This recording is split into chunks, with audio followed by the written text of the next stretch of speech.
ಕಡೆಯಿಂದ ಹೇಳ್ತಾ ಇದೀವಿ ಎಲ್ಲರಿಗೂ.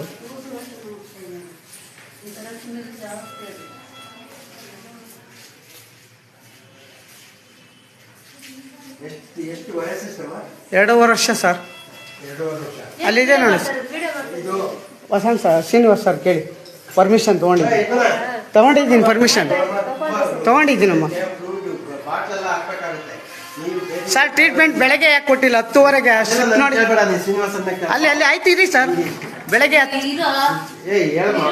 ಅವಶ್ಯಕತೆ ಇಲ್ಲ ಸರ್. ಸ್ಲಿಪ್ ಕೊಡಿ ಅಮ್ಮ. ನಂದು ಆಯ್ತಿರಿ ಸರ್.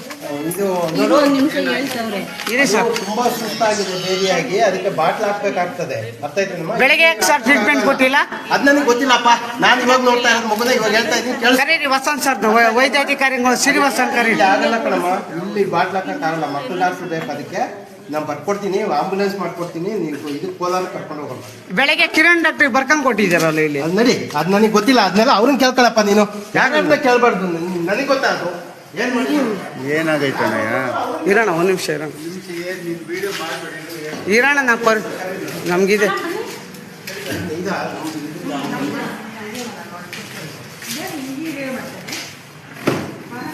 ಅವಶ್ಯಕತೆ ಏನಿಲ್ಲಮ್ಮ. ಪರ್ಮಿಷನ್ ಇದೆ, ಕಂಪ್ಲೇಂಟ್ ಕೊಡ್ಬೋದು. ಕೊಡ್ಬೋದು. ಕೊಡಿ ಅಮ್ಮ. ಇಲ್ಲ ನಾನು ಬೆಳಗ್ಗೆಯಿಂದ ಹೋರಾಡ್ತಾ ಇರೋದು. ಆ ಹೋರಾಟಕ್ಕೆ ಇಲ್ಲಕ್ಕ ತೊಂದರೆ ಏನಿಲ್ಲ. ನಮ್ಮ ತಾಯಿ ಸಮಾನ ನೀವು. ನಾವು ಬೆಳಗ್ಗೆಯಿಂದ ಕೇಳ್ತಾ ಇದ್ದೀವಿ. ಇಲ್ಲ ಅವಶ್ಯಕತೆ ಇಲ್ಲ. ಅವಶ್ಯಕತೆ ಇಲ್ಲಕ್ಕ. ನನಗೆ ಯಾರು ಹೇಳಿದ್ದು? ಪರ್ಮಿಷನ್ ಇದೆ. ಸಾರ್ವಜನಿಕ ಸ್ಥಳದಲ್ಲಿ ನಾನು ಮಾಡ್ಬೋದು. ಕನ್ನಡದಾಗ ಮಾತಾಡಿ ಅಮ್ಮ. ನಾನು ಕನ್ನಡದಾಗ ಮಾತಾಡಿ. ಕನ್ನಡದಾಗ ಮಾತಾಡಕ್ಕ. ಇಂಗ್ಲಿಷ್ ಬೇಡ ನನಗೆ. ನಾನು ಓದಿಲ್ಲಕ್ಕ. 7ನೇ ಕ್ಲಾಸ್ ಫೇಲು. ಕನ್ನಡದಾಗ ಹೇಳಿ. ಹೂವಾರಿ ಅಂದ್ರೆ ಏನರ್ಥ? ನನಗೆ ಗೊತ್ತಿಲ್ಲ. ಕನ್ನಡದಾಗ ಹೇಳಿ. ಅದನ್ನ ನೀವು ಮಾಲೂರು ತಾನೆ? ಮಾಲೂರಲ್ಲ ನಮ್ದು. ಕನ್ನಡದಾಗ ಹೇಳಿ. ನನಗೆ ಮಾಡ್ಬೋದು. ಸಾರ್ವಜನಿಕ ಸ್ಥಳದಾಗ ನಾನು ವಿಡಿಯೋ ಮಾಡ್ಬೋದು.